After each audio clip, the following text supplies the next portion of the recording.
Hello tout le monde, je reviens aujourd'hui pour une vidéo pour vous présenter les livres que j'ai lus durant le mois de mars. En fait, j'en ai lu 4. Je pensais pas, j'essaierais d'en lire un peu plus, mais en fait, avec l'école, avec le travail, j'ai pas tant eu le temps et j'avais pas nécessairement non plus l'énergie parfois pour lire, mais je suis quand même contente des lectures que j'ai faites.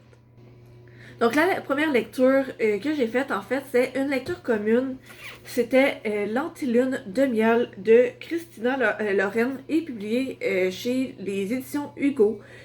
En fait, on va suivre Olive qui s'est un peu habituée à être la jumelle malchanceuse. Peu importe ce qu'elle fait, il va toujours avoir un malheur qui lui arrive. Puis au contraire, sa soeur jumelle, Amy, ben toujours chanceuse, elle.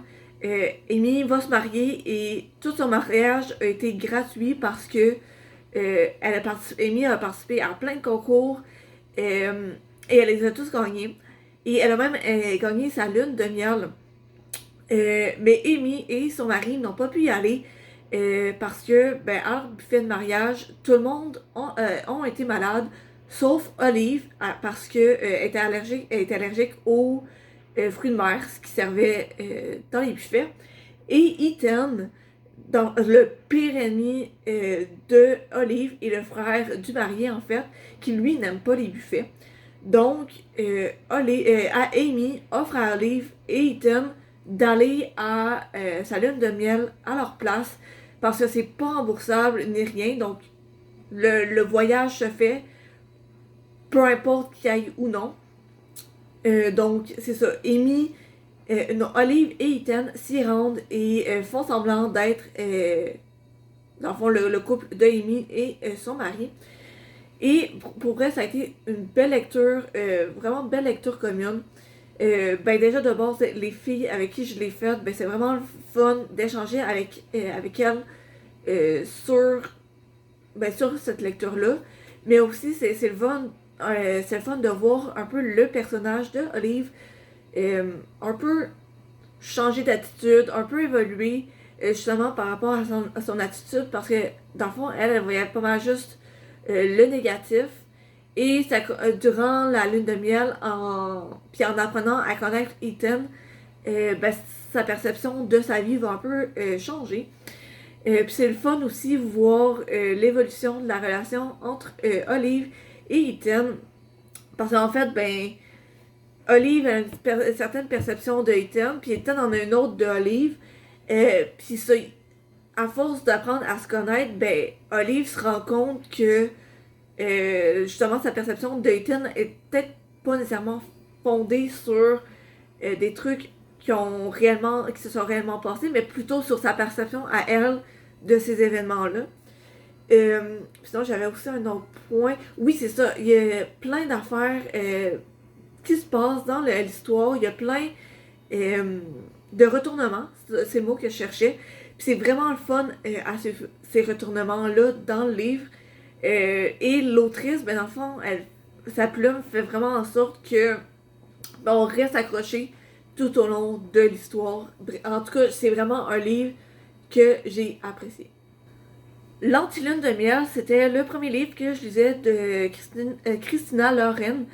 Et j'ai vraiment adoré. Fait que je me suis acheté Love and Other Words de la même autrice et encore publié chez les éditions Hugo, un autre livre que j'ai vraiment adoré. En fait, on suit Macy qui est une interne en pédiatrie avec les jeunes et elle est en relation avec bon, je retrouve pas son nom, mais elle est en relation avec un homme que ben tu sais, elle aime, mais genre les deux sont dans cette relation là parce que ben ils aiment ça avoir une relation, mais pas nécessairement parce qu'ils s'aiment réellement. Puis leur relation les arrange. Et Messi va faire la rencontre, ben il va revoir son premier amour, Elliot, et ça fait 11 ans qu'ils se sont pas parlé. Euh, et dans le fond, ben, ce livre-là tourne autour justement ben, de ces retrouvailles-là et sur le pourquoi ben, Macy et Elliot ne se sont pas parlé pendant 11 ans. Pour vrai, encore une fois, j'ai vraiment aimé. Premièrement, dans les chapitres, ce que j'ai aimé, c'est qu'il y a beaucoup de, justement, flashbacks qui permet, ben, justement, dans le présent, de voir comme des retrouvailles entre Macy et Elliot, eux qui reprennent un peu contact, qui retrouvent un peu leur intimité, mais aussi ben, les flashbacks ben, ils permettent de voir les débuts de leur amitié qui est devenu en fait une sorte d'amour et sur le pourquoi Macy a arrêté de parler à Elliot parce que c'est ça. Et pour vrai, le récit est vraiment bien écrit. Il y a toujours, tout au long de l'histoire, il y a la question, mais pourquoi ils ont arrêté de se parler? Et ça reste tout au long du livre. Peu à peu, on commence à voir, ben justement, à voir les tensions entre les deux personnages dans le présent. On voit leur début d'amour, mais c'est à la toute fin qu'on apprend pourquoi leur relation s'est arrêtée. Et vraiment, l'autrice, elle a vraiment bien su, en tout cas pour moi, m'accrocher dans l'histoire et me garder, même si c'est seulement à la toute fin qu'on apprend un peu la raison. Et en fait, c'est vraiment beau de voir comme la relation Messi et Elliot reprendre forme et ben, les voir un peu se retrouver, si on peut dire. En tout cas, vraiment une belle lecture. Le troisième livre que j'ai lu durant le mois de mars, en fait, c'était sur ben, e-book, Kindle, que je l'ai lu. C'est ce qui reste après tout de A.L. Jean en auto-édition. Je l'ai gagné sur un concours sur Instagram et vraiment, ça a été une belle découverte, autant pour l'autrice que pour l'histoire. Je l'ai trouvé vraiment, vraiment belle. En fait, on va suivre le couple de Clément et Victoire et leurs 3 enfants. Euh, et en fait, on les suit au travers des débuts de la pandémie. Euh, Puis c'est ça, tu sais, toutes les tensions qui surviennent durant la pandémie, les rapprochements de la famille, les non-dits, tout ça. Fait qu'on c'est ça, on les suit journée après journée. Euh, ben, c'est ça, durant la pandémie qu'on est en train de vivre. Euh, Au départ, j'avais un peu peur, en fait, de lire ce roman-là parce que je pensais que ça allait tomber un peu dans le cynisme de tout ça parce que ben, on est en train encore de le vivre, même si ça commence un peu à. Tu sais, c'est plus la même chose que c'était au départ. Mais on est encore dans la pandémie, on est encore en train de le vivre. Fait que j'avais peur que, ben justement, ben, ça tombe dans le. Mais qu'est-ce qui se passe, ça? C'est triste, ça, nan. Mais finalement, c'est pas tant ça. Oui, tu sais, il y a quand même des genres, ah, mais qu'est-ce qu'on va faire? Euh, tu sais, c'est ça. Je suis pas trop sûre de où ce que je m'en vais avec la force que j'allais, mais c'est ça.